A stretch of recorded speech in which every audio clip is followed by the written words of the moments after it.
Notre talk show en forme de revue de la semaine se poursuit avec notre invitée Elisabeth Vallet, professeure en études internationales au Collège militaire royal de Saint-Jean et directrice de l'Observatoire de géopolitique de la chaire Raoul d'Endurant. Bienvenue officiellement parmi nous. Merci, Elisabeth. Vous êtes chroniqueuse au Devoir depuis 2016 et on a beaucoup travaillé avec vous pendant 11 ans. À plus on est de fous, plus on lit. Elisabeth, à une certaine époque, on vous voyait régulièrement dans les médias électroniques commenter la politique américaine.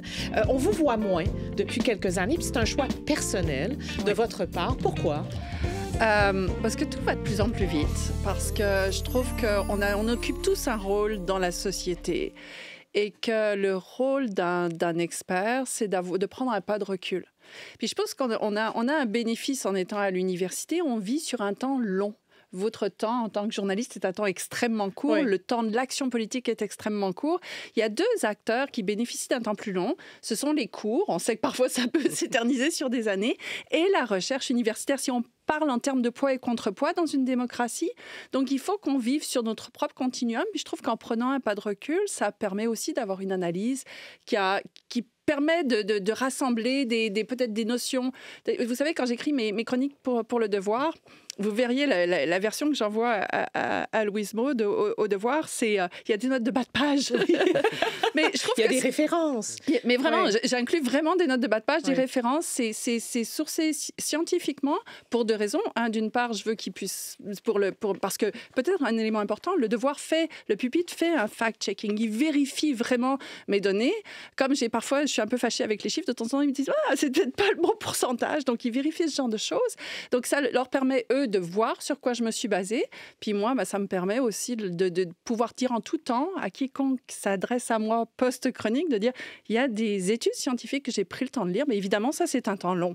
Donc, c'est aussi pour ça que ça passe. Mais les médias ont besoin d'experts dans votre genre, comme on a besoin de Xavier Brouillette ou de Guillaume Rousseau. On a besoin de tout le monde, tout à fait. Oui, mais c'est un peu dommage que vous soyez moins présente, c'est ce que je veux dire. Votre analyse, la finesse de votre analyse. Mais vous me manquez beaucoup aussi. Je dois dire, oui, est-ce que je peux faire une déclaration d'amour? Marie-Louise, vous me manquez beaucoup et toute l'équipe. Mais vous venez quand vous voulez, hein, les invitations sont ouvertes. Alors, en tant que chercheur universitaire, votre spécialité, c'est les frontières, les murs frontaliers. Vos travaux ont été reconnus, utilisés à plusieurs reprises par des médias comme le Washington Post, le New York Times, The Economist, NPR. Pourquoi vous vous êtes intéressée à cette dimension très précise de la géopolitique, Elisabeth? Pourquoi ça? Pourquoi les frontières et les murs frontaliers? C'est un peu un accident. Vous savez, la recherche, parfois, on découvre des choses juste parce qu'on se prend les pieds dans le tapis, mais c'est à peu près ça. J'étais en 2003 aux États-Unis, au moment où les États-Unis ont décidé de se lancer dans leur aventure irakienne. Oui. C'était aussi un moment où il ne faisait pas très bon être francophone aux États-Unis, parce que c'était l'époque des Freedom Fries. Oui, on jetait le vin français dans les caniveaux. C'est ça. Oui. Donc, je me suis retrouvée un peu isolée dans les grandes bibliothèques américaine. Et j'ai commencé à collecter tous les documents sur les contrats que passaient notamment l'Arabie Saoudite, Israël, etc., pour emmurer leurs frontières. Jusqu'au moment où j'ai fini par me poser la question de est-ce qu'il y avait un phénomène global? Et puis de fil en aiguille, j'ai fait une demande de subvention qui a été financée par le CRSH, que je remercie. Et puis, on a commencé à construire une base de données qui est une base de données unique dans le monde. En fait, c'est très drôle. On a été les premiers à Montréal à compter le nombre de murs et à les identifier comme tels, à les voir comme un phénomène global. Donc c'est ça. Et on s'est rendu compte qu'il y avait une tendance, une espèce de contagion politique qui va en s'accélérant. Et on s'emmure de plus en plus. On s'emmure de plus en plus. Toute la vacuité des murs, parce que documenter le mur, c'est documenter la fortification qui est érigée, c'est documenter l'argent qui est mis là-dedans, c'est beaucoup d'argent qui est investi, c'est documenter aussi toutes les entreprises qui ont vu leur intérêt à participer à cette corne d'abondance et en bénéficier. Et puis les entreprises, ce sont les entreprises légales, mais aussi les entreprises illégales, donc les cartels. Quand on parle de complexes sécuritaro-industriel. En fait, on devrait mettre un sécuritaro-industriel parce que tout le monde en bénéficie aux dépens des flux migratoires, les impacts que ça a sur l'écologie. On peut longuement parler de comment un mur scarifie un territoire au point de le détériorer durablement, comment ça sépare des communautés.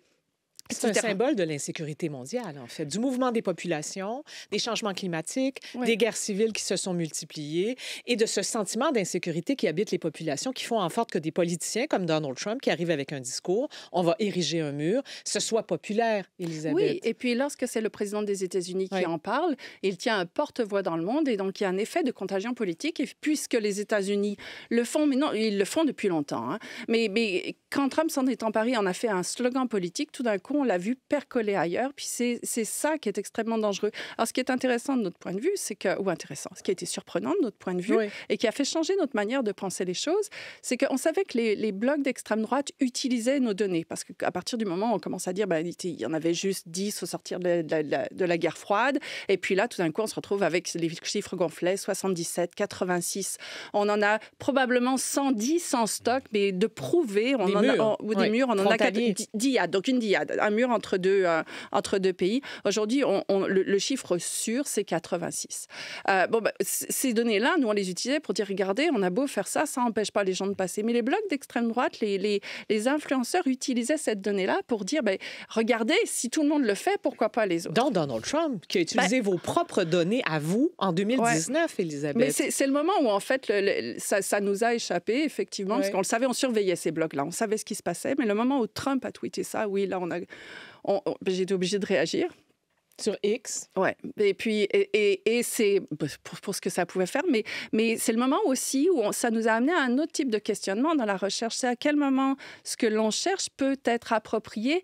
Puis ça a toujours été le cas. On a toujours eu des normes de sécurisation de nos recherches, etc. Mais là, on est dans un univers où l'objet que l'on cherche, particulièrement lorsqu'on travaille sur les questions de migration et de frontières, peut devenir quelque chose qui peut être utilisé. C'est une question qu'on doit se poser aujourd'hui. Non seulement il faut regarder à quel point on protège les gens à qui on parle quand on fait des entrevues, etc. Mais il faut aussi se poser la question de comment est-ce que le résultat peut être perverti et peut servir ces gens qui sont souvent d'extrême droite. Tellement que vous communiquez de façon quasi confidentielle entre chercheurs. Vous avez raconté à notre superbe recherchiste, Ariane Thibault-Vanas, que vous utilisez Signal pour échanger des données entre vous? Ça fait longtemps qu'on est prudent sur le terrain.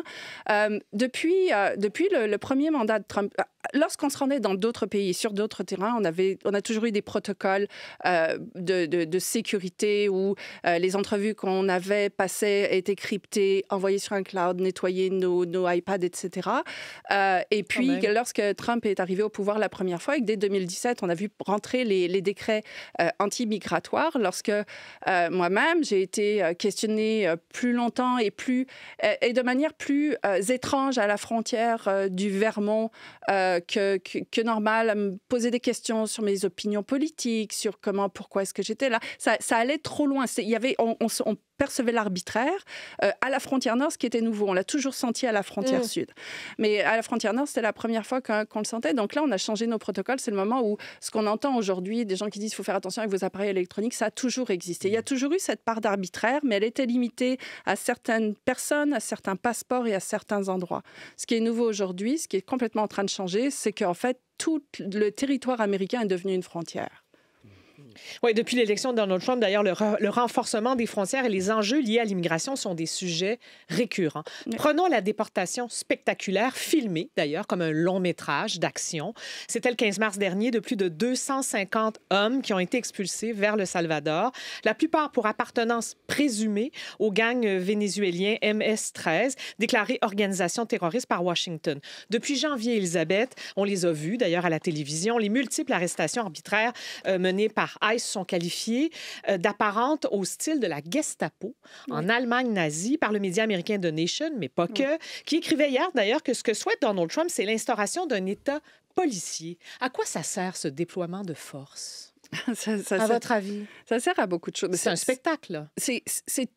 À la base, c'est une mise en scène. On a vu, vous faisiez référence aux vidéos, on voyait des close-ups sur les menottes, sur les chaînes aux pieds, ce qui n'était pas... Découpé comme un long métrage, là, filmé avec des moyens substantiels. Oui, fait pour montrer vraiment une mise en scène de la frontière, une mise en scène de... Puis il y a des références implicites dans une nation qui va vers le suprémacisme blanc, des références implicites à l'esclavage. Il y avait beaucoup d'éléments qui étaient profondément dérangeants, y compris Kristi Noem devant le goulag salvadorien avec les gens accrochés, ce qui là faisait vraiment penser à des camps de détention. Donc oui, il y a vraiment une volonté de mettre en scène la frontière, de mettre en scène l'immigration parce que ça a été son cheval de bataille. Et c'est ce qui rassemble encore beaucoup d'Américains. En fait, la raison pour laquelle on voit des résistances, d'autres types de résistances, il y en a depuis le départ, mais d'autres types de résistances se mettre en place aux États-Unis, c'est parce que c'est le portefeuille qui est atteint. C'est pas forcément parce que les migrants sont mis en cause. Vous citiez un sondage lors de votre chronique la semaine dernière dans Le Devoir qui prouve que de toutes les intentions de Donald Trump, celle à l'égard des immigrants reste ce qui le rend encore populaire. Là. Parlons de l'expulsion par erreur d'un immigré salvadorien, Kilmar Abrego Garcia. C'est survenu dans le cadre de ces fameuses expulsions. Elisabeth, il faut raconter qui il est, Kilmar Abrego Garcia. Là. Il est marié à une Américaine au Maryland. Il est arrivé aux États-Unis de façon tout à fait légale en 2012 ou 2013, je crois.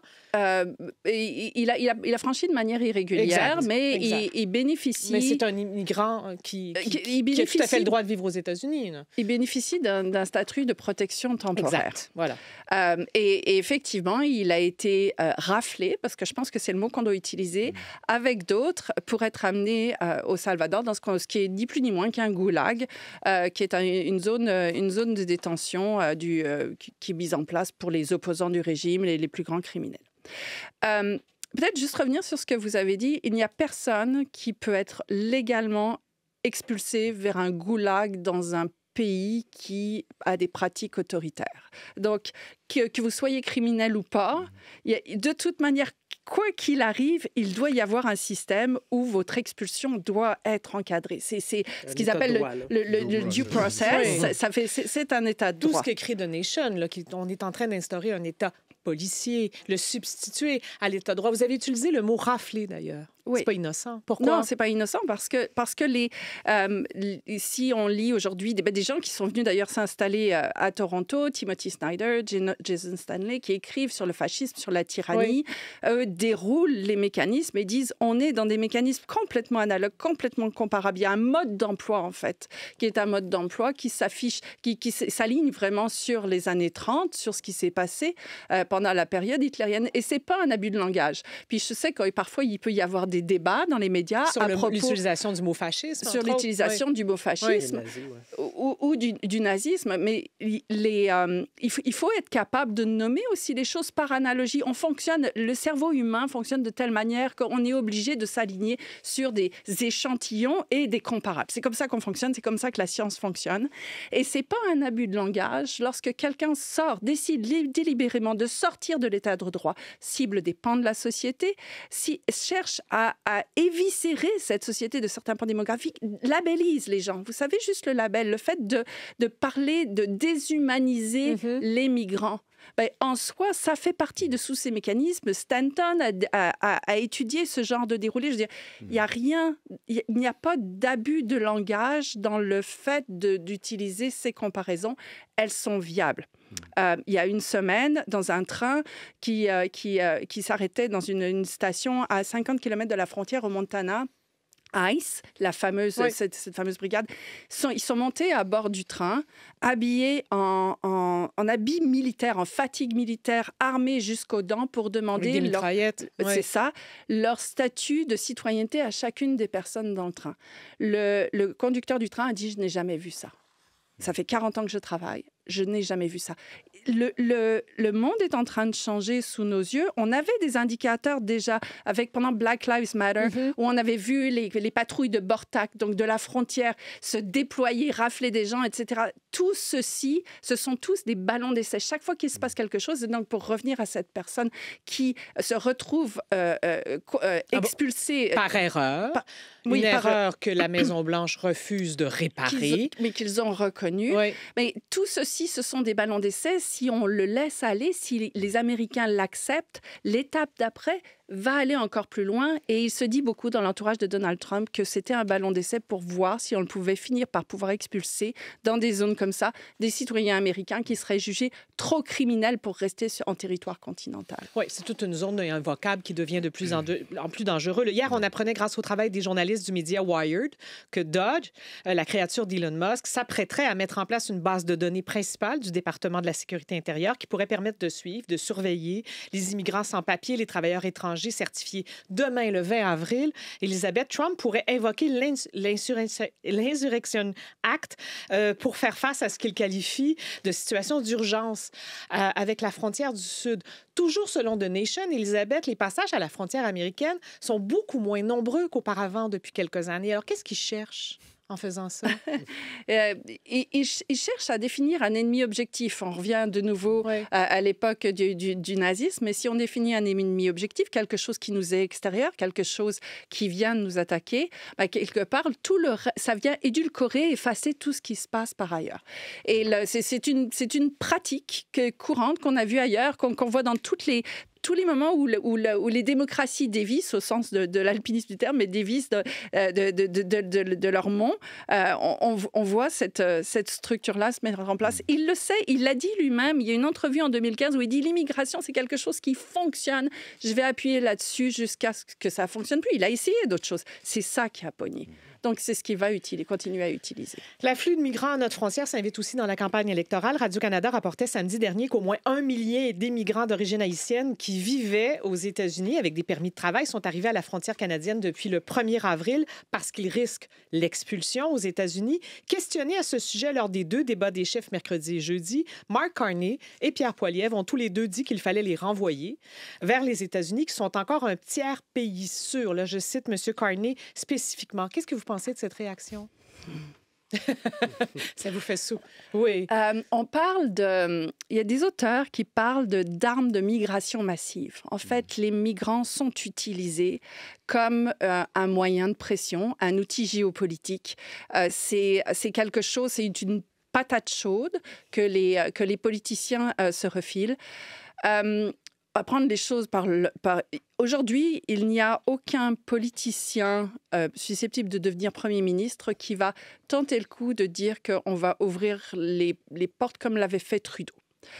Parce que... Comme le fait Mme Merkel en Allemagne aussi. Oui, parce que c'est difficile à soutenir compte tenu du contexte global. Ceci étant dit, il y a tellement de choses à déconstruire que c'est même difficile de savoir par où commencer. D'abord, peut-être commencer. On parle beaucoup de migrants illégaux. Oui. Ça n'existe pas. Bon, ça, c'est bien que vous le dites parce qu'on voit ça dans les médias, partout depuis déjà quelques semaines, migrants illégaux. Pourquoi ça n'existe pas? Et pourquoi on l'utilise, ce vocable-là, s'il n'existe pas, Elisabeth? D'abord, donc, un migrant, une personne illégale, faire d'une... on a un professeur de droit, mais faire d'une personne quelqu'un d'illégal, ça n'est pas possible. On ne peut pas illégaliser un humain. Ce qui est illégal, ça peut être un acte. Donc l'acte de traverser la frontière, c'est pas illégal. C'est pas illégal. Non, on peut traverser de manière irrégulière, mais pas illégale. C'est ça. Et les gens qui sont aux États-Unis ne commettent pas de crime en étant, s'ils sont rentrés de manière, soit en demandant l'asile, soit en déposant une demande d'asile, soit en rentrant. Souvent, ce sont d'ailleurs des gens qui restent plus longtemps que leur visa. Ça n'est pas un crime.